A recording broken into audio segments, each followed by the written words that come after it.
vai falar conosco.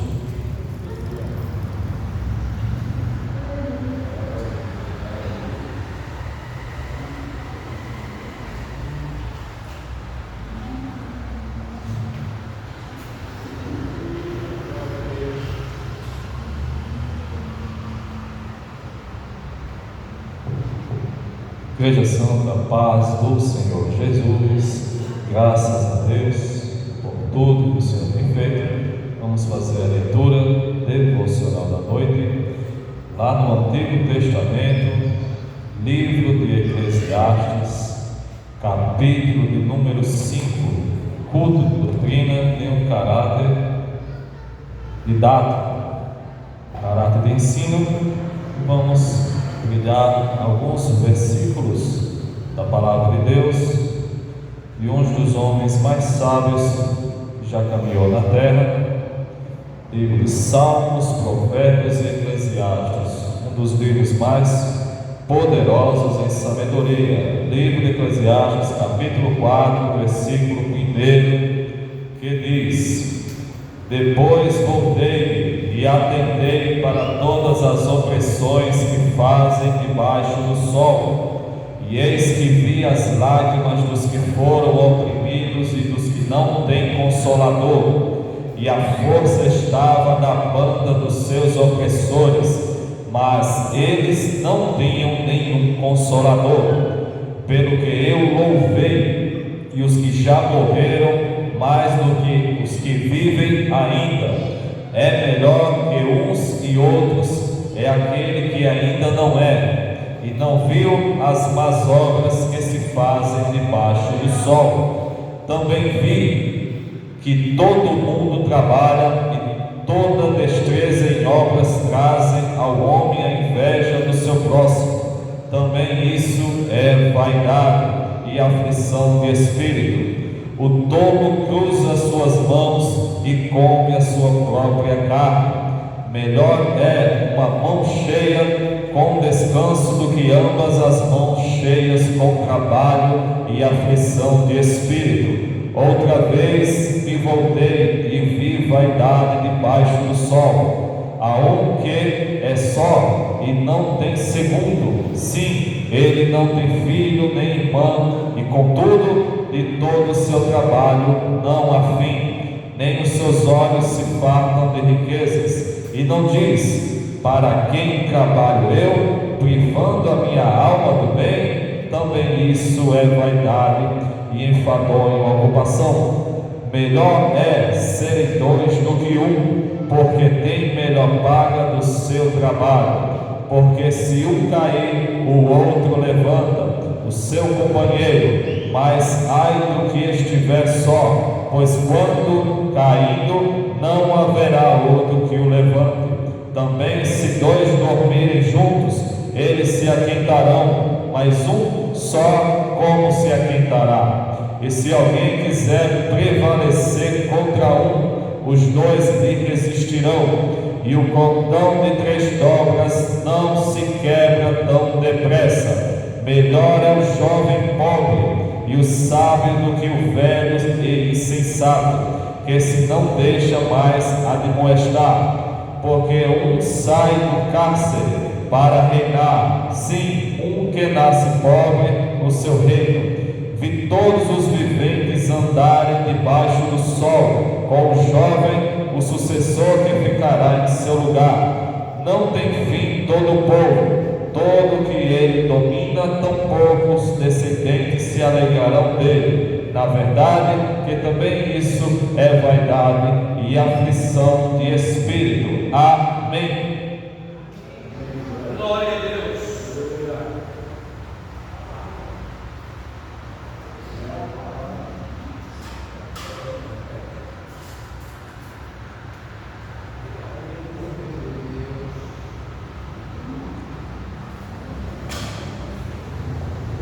Graças a Deus por tudo que o Senhor tem feito. Eu pensava que era apenas a leitura da palavra, mas vamos meditar um pouco a palavra de Deus, uma palavra maravilhosa, e acabamos de ler o livro de Eclesiastes, no capítulo que se segue.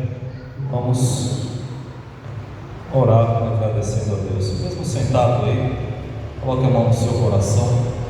Vamos agradecer a Deus em oração pela palavra que o Senhor tem dado essa noite. Vamos orar. Amantíssimo Deus e Pai, nesse momento especial, queremos te agradecer, ó Deus, pela oportunidade, pelo privilégio, mais uma oportunidade, adentrarmos na tua casa, ó Deus, com o único objetivo, ó Pai, de louvarmos ao teu nome, engrandecermos ao teu nome, exaltar ao teu nome, porque a vida não há sentido, ó Deus, se não viemos para a tua casa e entregarmos a nossa vida em adoração, em sacrifício vivo, ó Pai. A nossa vida só tem sentido se viemos te adorar, ó Deus. Nesse momento, fala conosco, ó Pai, por meio da tua palavra, ó Deus, a tua palavra que dá vida e vida com abundância. Em nome de Jesus, nós já queremos te agradecer. Amém. Vamos meditar em alguns textos, em alguns versículos da palavra de Deus.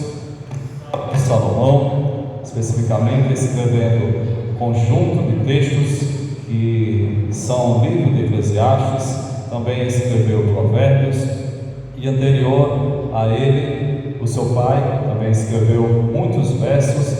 Vamos especificamente hoje abrir no primeiro salmo da palavra de Deus, capítulo 1 e o verso 1. No livro de Salmos não são versículos, são versos. Capítulo 1 do livro de Salmos, verso 1, e vamos fazer todos uma leitura participativa e permutativa e também nos apropriar do ensino da palavra de Deus. Vamos ler um conjunto de versículos, de versos e nos apropriarmos. A epígrafe diz: a felicidade dos justos e o castigo dos ímpios. Verso 1, que diz: bem-aventurado o varão que não anda segundo o conselho dos ímpios, nem se detém no caminho dos pecadores, e nem se assenta na roda dos escarnecedores. Tua Bíblia, deixa ela aberta, vamos sempre nos reportar ao texto sagrado. O livro de Salmos é um livro cheio de ensinamentos. O livro de Salmos, ele foi escrito no capítulo da década século X ao V antes de Cristo, e quem escreveu foi ninguém menos do que Davi. Davi, antes de ser guerreiro, antes de ter uma espada muito pesada, de ter uma couraça que ele vestia, em um belo dia, meditando na grandeza de Deus, na bondade de Deus, em uma planície, contemplando as obras do Senhor, quem sabe embaixo de uma árvore, ele estava sentado e começou a tocar a sua harpa, e ali ele começava a meditar na grandeza de Deus, e a observar as ovelhas que ele tomava conta, e ele, observando o cuidado que ele tinha pelas suas ovelhas, ele começou a refletir no cuidado superior, o cuidado esse que Deus tinha sobre a sua vida. Começou a tecer versículos inspirados pelo Espírito Santo, e ele chegou a uma conclusão muito importante, que ele era apacentado por Deus. Mas além de ser apacentado por Deus, ele era cuidado como uma árvore também. E essa árvore, ela não tinha como ficar com sede, ela não era plantada aleatoriamente em nenhum local e deixada ao vazio, mas ela tinha todos os cuidados específicos. Aqui vemos no verso 1 uma observação muito interessante na ótica de Deus. A ótica de Deus, ela é bem interessante mesmo. Eu faço uso de lentes de correção. Eu tenho 3,75 do lado direito e 3,25 do lado esquerdo. Essa é a minha ótica. Se eu retirar as minhas lentes, eu verei a face dos irmãos por borrada. Mas usando as minhas lentes de correção, eu consigo corrigir essa minha falha e consigo contemplar a face dos irmãos e ter minhas atividades, fazê-las de forma completa e sem nenhum prejuízo. aqui a ótica de Deus é bem interessante. Deus tem essa seguinte ótica: o homem bom e o mau, aquele que o serve e aquele que não o serve. E ele define bem as características que conceituam esses dois tipos de homem no verso 1. Olha que coisa interessante: bem-aventurado o varão que não anda. E após dizer bem-aventurado, que na palavra de Deus, na raiz hebraica dessa palavra bem-aventurado, significa mais que feliz. É mais que feliz aquele que não. Aqui nós vemos um advérbio de negação aqui. Ele vai conceituar o homem de Deus que é mais que feliz, não pelas coisas que ele faz. Ele vai conceituar o homem que é mais feliz pelas coisas que ele não faz. E o que o homem precisa não fazer para ser bem-aventurado? Agora vai alguns ensinamentos do Espírito Santo usando Davi para escrever. Primeiro ensinamento aqui: o varão que não anda segundo o conselho dos ímpios. E por que é mais bem-aventurado é aquele que não anda segundo o conselho dos ímpios? Andar é verbo, e tudo que é verbo da palavra de Deus exprime ação. É aquilo que nós fazemos, é aquilo que você faz. E tudo que você faz e tudo que eu faço, ele é conceituado pelas decisões que nós tomamos. Isso, todas as nossas ações, elas nascem no coração. Após nascer no coração, é que é expresso em ações, em verbos. E aqui, o homem que é bem-aventurado, ele não anda segundo o conselho dos ímpios. Ou seja, ele é direcionado não pelo conselho dos ímpios, mas o que move as ações desse homem é os princípios da palavra de Deus. Aquilo que tem que me mover, me direcionar os meus passos, as minhas ações, é os princípios da palavra de Deus. Pois fazendo assim, eu vou me caracterizar com o que a palavra diz nesse primeiro verso: bem-aventurado tu serás, se seguires o conselho da palavra de Deus. Uma das formas de estudar a palavra de Deus é você fazer a contrapositiva do que ela está dizendo. Eu não serei bem-aventurado se eu não fizer aquilo que a palavra de Deus ensina. Mas se eu fizer, se eu seguir, se eu andar, se eu me direcionar pelos princípios da palavra de Deus, eu vou ser bem-aventurado. Eu vou ser mais que feliz. Ou seja, não é essa felicidade que o mundo conceitua aí fora, que são felicidades momentâneas, mas essa felicidade aqui é uma felicidade espiritual. Ela excede a todo entendimento. É aquela felicidade que não é uma questão se você passa por lutas ou não, ela é independente da situação que você possa estar passando, mas ela existe em situações de bonança ou de escassez. Se você já teve felicidades em uma situação difícil, você é uma bem-aventurada e uma bem-aventurada, porque significa que a felicidade de Deus está no teu coração. Se você consegue sentir felicidade em meio a dificuldades, é uma felicidade superior a essa que o mundo oferece.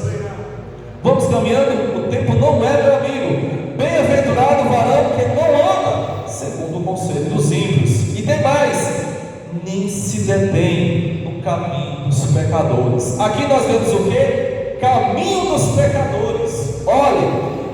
existem apenas, a palavra de Deus diz, dois caminhos. Existem apenas dois caminhos. Um que leva ao céu de glória e o outro que leva à condenação eterna.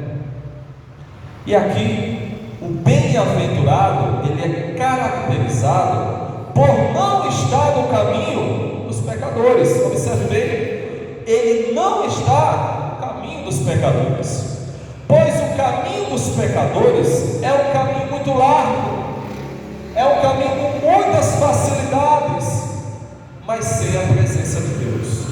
É um caminho que tudo pode, nada é proibido, tudo é permitido, tudo aquilo que te faz feliz, momentaneamente, está aí no caminho largo.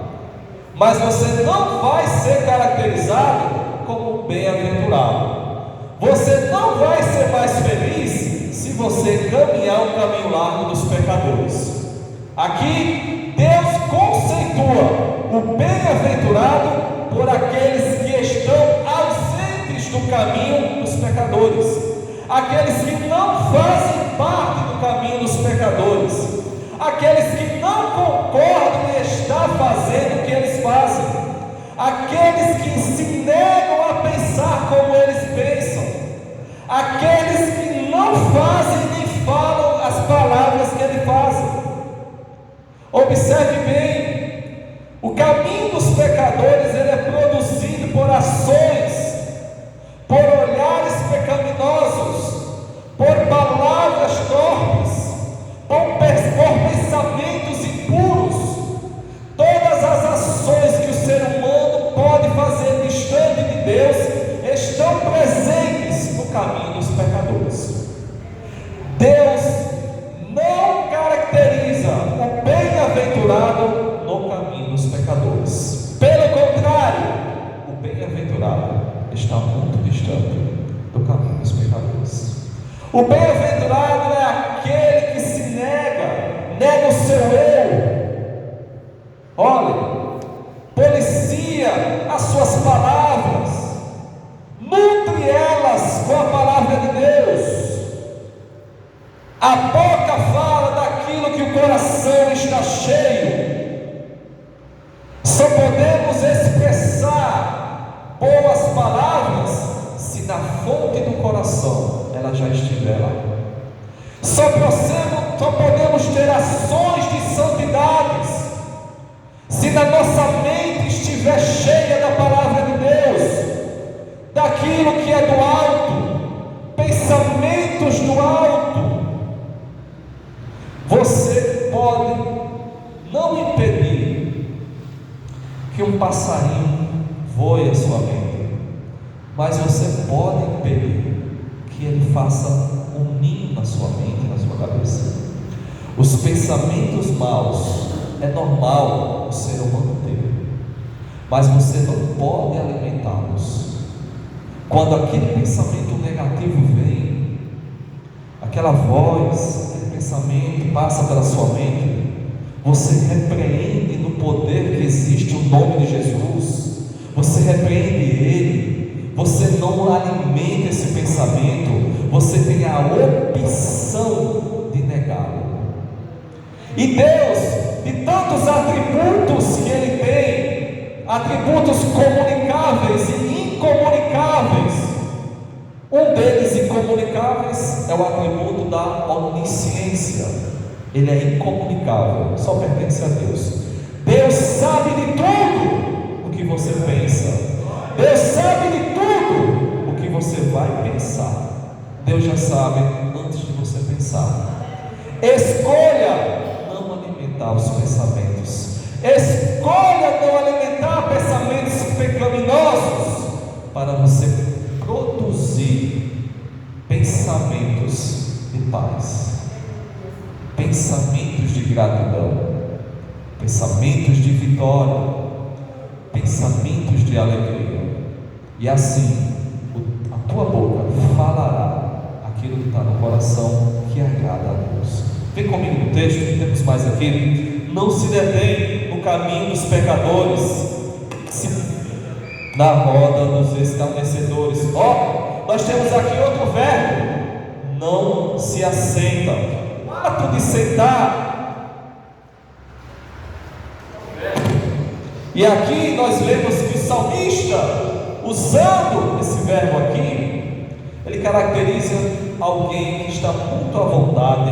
Aqui, ó, ele não se assenta na roda dos escarnecedores. Escarnecedores, aqueles que escarnecem daquilo que Deus tem como santo, a sua palavra, os princípios e estatutos. Aqui o bem-aventurado, ele é caracterizado por não se assentar na roda dos escarnecedores. Olhe, numa alimentação, falei minha esposa, nutricionista, nós temos uma alimentação em casa saudável. O nosso paladar, ele já está acostumado ao tempero dela. O meu paladar e o da minha sogra e daqueles que vão na minha casa fazer uma refeição, está acostumado ao tempero dela. E esse tempero cria na nossa memória cognitiva, nossa memória do olfato, do paladar, memórias boas e um costume que é dela. E isso é muito importante. Isso é extremamente importante. E aqui nós vemos aqui o seguinte: Deus caracteriza aqueles que são bem-aventurados por se negarem a sentar na roda dos escarnecedores, porque a comida que eles falam ali cheira mal ao olfato e ao gosto do paladar, não é condizente, dá enjoo, ouvir palavras torpes, conversas alheias, passa mal aquele que tem a palavra de Deus e se assenta numa roda dessa pecaminosa, faz mal. O santo e bem-aventurado não está acostumado, ele começa a estranhar. Aquele que se nega a aceitar e acaba aceitando, ele se sente como se estivesse em um lugar que não era para estar, em um local que não faz parte dos seus princípios. E Deus quer que você se sinta assim. Quando você chegar numa roda dos esclarecedores e você começar a escutar os diálogos, as piadas, aquilo que não agrada a Deus, você não é para estar ali. Deus me orienta a não estar ali, porque não faz parte do meu paladar espiritual, porque ele se alimenta da palavra de Deus, um alimento, um paladar santo. A gente se alimenta da verdadeira palavra de Deus, do pasto bom e saudável. Quando a gente escuta aquilo que não agrada a Deus, também precisamos sentir a mesma reação de nojo pelo aquilo que é. Então isso são as características que Deus, o Espírito Santo, usando Davi no verso 1 para caracterizar quem é bem-aventurado. Amém? Vamos caminhando. O relógio não é meu amigo. Verso 2: antes tem o seu prazer na lei do Senhor, e na sua lei medita de dia e de noite. Aqui é muito interessante o verso 2 aqui, quando diz: antes tem o seu prazer na lei do Senhor. Quando foi escrito esse verso aqui, no século 10 a.C., aqui, quando a palavra está escrita lei, remete-se a Torá. São os 5 primeiros livros da palavra de Deus, que são os livros da lei. E hoje, para nós, é a palavra de Deus completa, é toda a revelação da palavra de Deus. E aqui, o Espírito Santo, usando Davi, diz o seguinte: antes tem o seu prazer na lei do Senhor, e na sua lei medita de dia e de noite. E eu acho muito bonito, admiro bastante, e é correto todo mundo lê a palavra de Deus e a Bíblia inteira, e ler várias vezes quando puder, fazer aquela contagem. E também é muito importante, é salutar, é essencial para não dizer apenas fundamental, meditar na palavra, ter aquele confronto. A palavra de Deus tem a capacidade de revelar coisas que eu não enxergo. Quando a gente acorda de manhã, que sai da cama um pouco sonolento, e a gente se direciona para o banheiro para escovar os dentes, levanta o olhar e se depara com o espelho, e ali você começa a contemplar a sua face amassada da noite anterior, e ali você vê muitas coisas naturais ao homem que acorda de manhã, mas você começa a reparar em alguma espinha que não estava ali na noite anterior. Você começa a reparar em alguns traços de marcas que o tempo traz. E o espelho tem essa capacidade de revelar aquilo que o seu globo ocular não tem capacidade de revelar a você mesmo. Porque os seus dois olhos revelam o mundo aí. Mas para você perceber a sua face, você precisa olhar no espelho. Então a palavra de Deus tem essa capacidade diária. Quando você lê ela está ali na sua vida. Quando você começa a folhear as páginas e adentrar no contexto, o Espírito Santo vai clareando conceitos na tua vida, relembrando profecias, promessas, falando ao teu coração de coisas que você esqueceu, de coisas que são urgentes a fazer. E ela tem essa capacidade aqui. No verso 2 diz o seguinte: antes tem seu prazer na lei do Senhor, e qual é o tempo de meditar nela? De dia e de noite. O que ele quis dizer com isso? Você deve sempre meditar na palavra de Deus, não apenas ler ela em uma parte do dia e não meditar. Você precisa meditar nela, refletir sobre ela, pensar sobre ela, orar com ela, e assim o Espírito Santo vai falando ao coração do leitor da palavra de Deus. Vamos caminhando? Verso 3: pois será como a árvore. Nessa parte A desse verso 3 é muito interessante. Após Deus conceituar aquele que é bem-aventurado pelas coisas que não fazem, e depois complementar que será bem-aventurado aquele que medita na palavra de Deus, aí vai trazer agora o efeito de quem faz isso. Qual é o efeito? Será, verbo conjugado no futuro, será uma árvore plantada junto a ribeiro de águas. Olha que coisa interessante na parte A. Uma árvore plantada. Esta árvore, ela foi plantada. Essa árvore, ela não nasceu a sua semente de forma aleatória. Ela não nasceu por sua própria vontade. A árvore foi plantada ali com um objetivo. Alguém plantou ela ali. E o local que ela foi plantada também tem um objetivo. Então a palavra de Deus diz: pois será como a árvore plantada onde? Junto a ribeiros de águas. E aqui eu aprendo algo muito interessante. De várias figuras que existem na palavra de Deus, figuras de linguagem, essa o salmista fala ao nosso coração, e é muito importante o que ela vai falar. Uma árvore que é plantada junto a ribeiros de águas. Primeiro ensinamento: ela não nasceu ali aleatoriamente, ela foi plantada por um propósito. Então sempre nós devemos levar esse pensamento: aonde nós fomos plantados, não fomos plantados de forma aleatória, mas por um objetivo.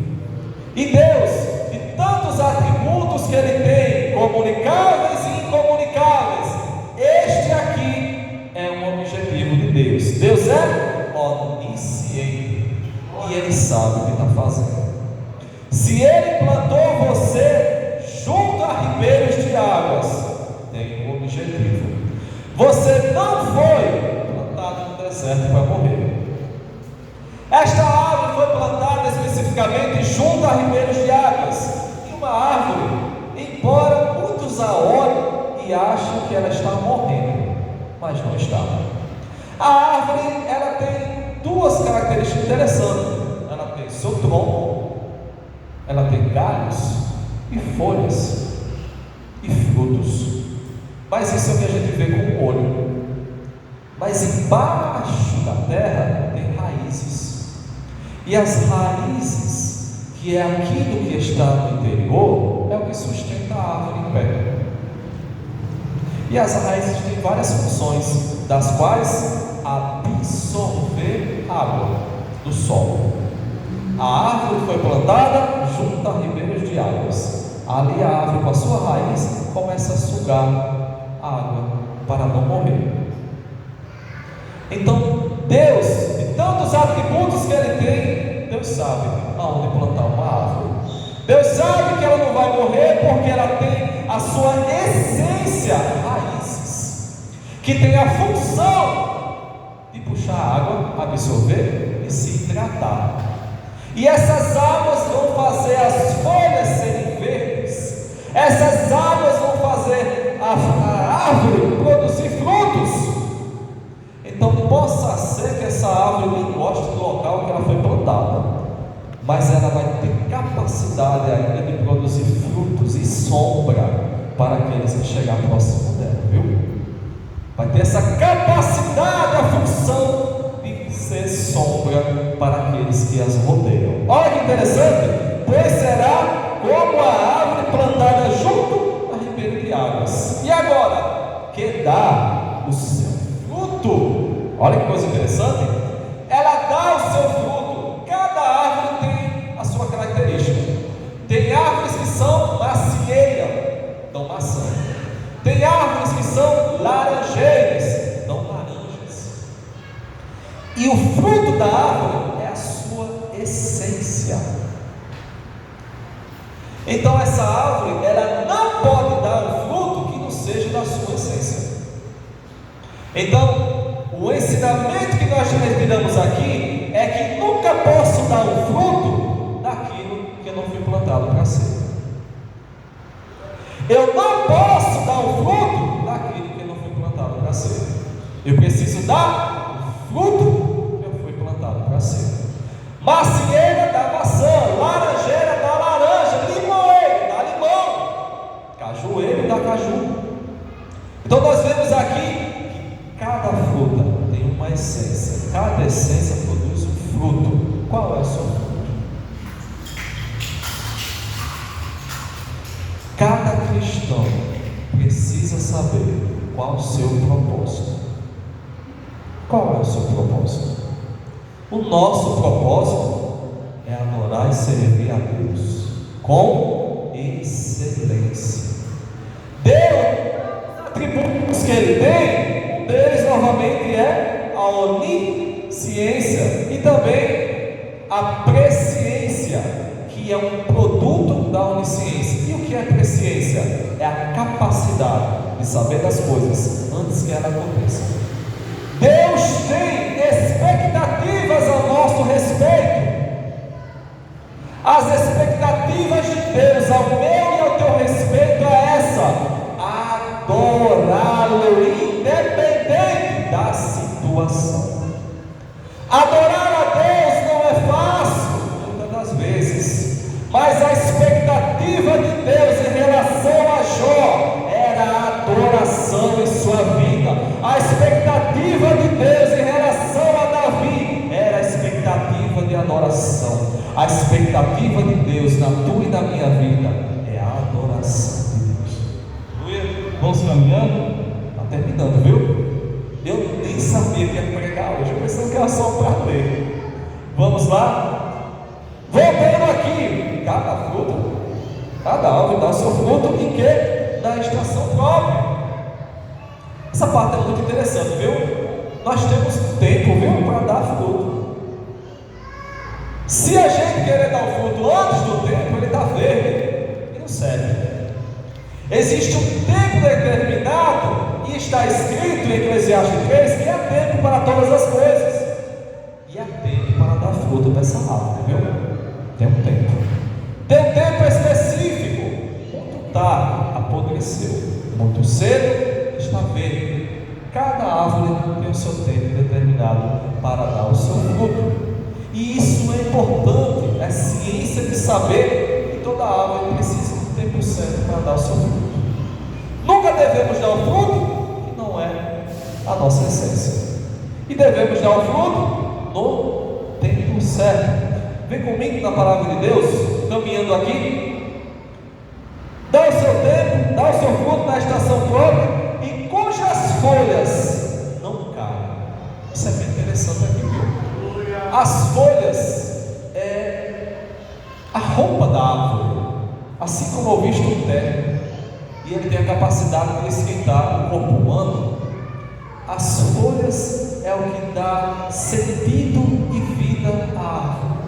Ela abraça os seus galhos, e quem a olha vê que ela tem vida, porque uma folha ela tem uma cor, a cor verde na maioria delas, e isso expressa a vida que a árvore tem. Isso expressa, e acho muito interessante que a árvore ela tem essa característica de ser notada. Ela tem as folhas, e essas folhas, por terem vida, o seu caule não permite que o vento vai tirar ela do galho. Ela tem vida, e ali passa água, e ali não permite que ela solte. Mas nós vimos algo muito interessante quando a folha está seca. E ali nós vemos o seguinte: em Joel capítulo 4, se não me engano, tem um animalzinho que ela fura a folha, e ali quando o sol passa pela folha, a folha não tem mais capacidade de fazer fotossíntese, e por não ter mais capacidade de fazer fotossíntese, ela vai prejudicando toda a árvore. Quando a folha deixa ver a bichinho, que é de Joel, capítulo 1, versículo 4, vocês observem bem, que faz fogo. E ali nós vemos quando o sol vem, ela pega na folha e ela não consegue fazer a fotossíntese. Mas para todas aquelas árvores que têm as folhas verdes, o sol da justiça de Malaquias pega aquela folha e começa a fabricar vida, e toda a árvore ela vai ter vida, produzir frutos e dar sombra e ser proteção e alimento para aqueles que se aproximarem. E o que eu aprendo aqui? Muito cuidado com gafanhotos. Gafanhotos são animais pequenos que têm a capacidade de fazer um furo, mas com esse furo ele começa a fazer furos maiores, e assim o sol não tem mais a função, é a função limitada de produzir a fotossíntese. Vem comigo? E assim essa árvore aqui não tem esse, e tudo quanto fizer prosperará. O salmista aqui ele volta agora da figura de árvore e traz para a função de adorador, e diz o seguinte: tudo quanto fizer prosperará. Verso 4: não são assim os ímpios, mas são como a moinha que o vento espalha. Moinhas são muito interessantes. Ali elas não têm mais folhas, ali só a borda, e o vento tem essa função de espalhar, porque elas não estão mais nos caules que estão nos galhos e os galhos das árvores. E aqui, nessa moinha aqui, o vento tem essa capacidade de espalhar. Terminando, verso 5: pelo que os ímpios não subsistirão, nem os pecadores da congregação dos justos. Aqui o salmista faz uma linha do tempo. Ele começa a definir toda a trajetória da história humana do homem, e ele fala que todo homem que está afastado de Deus, o final é a morte eterna.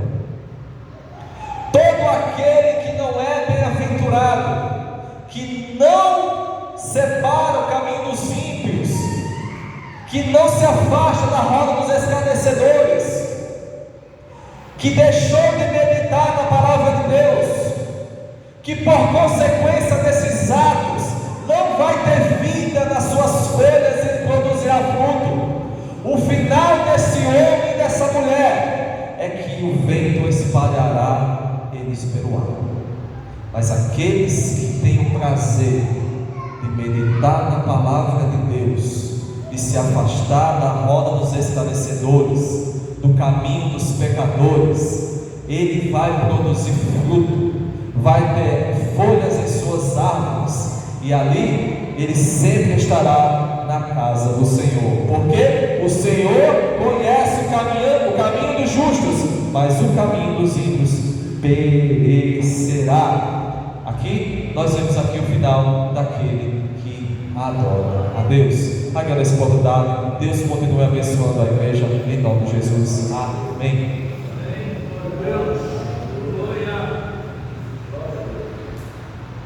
Vivo alegre e feliz com Jesus, a minha alma só vive a cantar. Minha vida não é mais aquela, pois Jesus visitou meu lar. Vivo alegre e feliz com Jesus, a minha alma só vive a cantar. Minha vida não é mais aquela, pois Jesus visitou meu lar. Amém? Quantos entenderam a palavra? O som deu para entender mais ou menos? Fiquemos de pé, vamos agradecer a Deus. Domingo nós temos um culto missionário, em nome de Jesus. Com glória, nosso segundo pastor Renê estará na direção do trabalho, dirigindo o culto com alegria, acompanhado com as nossas orações. E nessa oração final, irmão, vamos apresentar o primeiro co-pastor, presbítero Miguel, que não está bem de saúde, para que Deus chegue ali, irmãos, com providência, cure o seu servo, traga de volta aquela alegria que ele sempre teve. A gente percebe que ele anda assim um pouco triste, porque as enfermidades fazem com que muitas vezes a gente se entristeça, mas o crente que persevera confiantemente no Senhor, com certeza Deus renovará sua força e lhe concederá a vitória. Quantos precisam de oração? Eu, minha casa. Muito bem. Oh glória. Querido Deus e Pai, mais uma vez, ó Pai querido, oramos a Ti, invocando o Teu santo e maravilhoso nome, para que as Tuas mãos, Senhor, segundo a Tua vontade, sejam estendidas sobre a vida daqueles que estão doentes, enfermos, muitas vezes até desenganado da medicina, mas Tu és o médico por excelência.